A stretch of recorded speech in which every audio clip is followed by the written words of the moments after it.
Hello guys, welcome back to my channel. So guys, আজকে সকাল সকাল ঘুম থেকে উঠে আমরা তো বনগাঁয় চলে গেছিলাম পুজো দেওয়ার জন্য। তো ট্রেন থেকে নেমেই তো মিষ্টি নিয়ে নিলাম ঠাকুরের কাছে দেওয়ার জন্য। তো তারপরে এখানে পুজোর ডালা দেখছিলাম, একটা ডালা নিয়ে আমরা তো চলে গেছিলাম লাইনে দাঁড়ানোর জন্য। আর সেদিন তো ভীষণই ভিড় ছিল।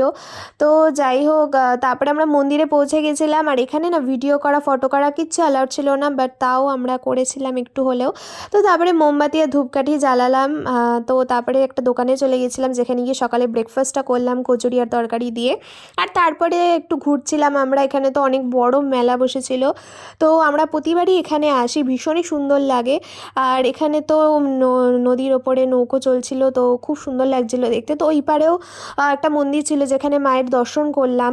সর্ষে খেতে চলে গেলাম। এখানে তো অনেক ফটোস তুলেছিলাম, আমি এটা ভিডিও করার চেষ্টা করছিলাম, যেটা হয়নি।